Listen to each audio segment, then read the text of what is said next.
Hello, இன்று உங்களுடன் ஒரு நிமிடம். ஆதியாகமம் 15வது அதிகாரம் 6வது வசனத்தை பார்க்கும்போது தான் நமக்கு ஒரு உண்மை தெரியுது. என்ன உண்மை தெரியுமா?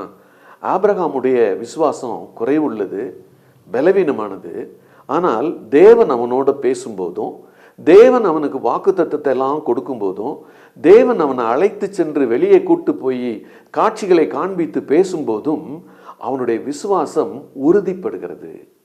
அநேக நேரங்களில் உங்களுடைய விசுவாசமும் என்னுடைய விசுவாசமும் உறுதிப்பட ஆண்டவர் விரும்புகிறார். அந்த உறுதிப்பட விரும்புகிறதுனால தான் ஆண்டவர் என்ன செய்கிறார் என்றால், நம்மோடு கூட அவர் நடக்கிறார். நம்முடைய வாழ்க்கை பயணத்திலே அனுதினமும் நடக்கிறார். இன்னைக்கு அவர் கூட நம்ம கூட வர்றாரு. நேற்று இருந்து விட்டார், இன்னைக்கு அவரை தேடணும்னு அவசியம் இல்லை. நேற்று இருந்த ஆண்டவர் இன்றும் உங்களோடும் என்னோடும் கூட நடந்து வருகிறார். அப்படி நடந்து வரும்போது தான் அவரை நம்ம பற்றி கொள்ளும்போது அவர் மீது நமக்கு வருகிற விசுவாசம் இருக்கு பார்த்தீங்களா, அதுதான் உண்மையான விசுவாசம். இந்த விசுவாசத்தை ஆண்டவர் நமக்குள்ள தொடக்க முடியும், ஆண்டவர் நமக்குள்ள வளர்க்க முடியும். நீங்களும் ஆண்டவரும் நானும் எப்போதும் எதுக்கு ஆயத்தமாக இருக்கிறோன்னு சொன்னால், ஆண்டவரை சந்திப்பதற்கு, ஆண்டவர் நம்மை சந்திப்பதற்கு.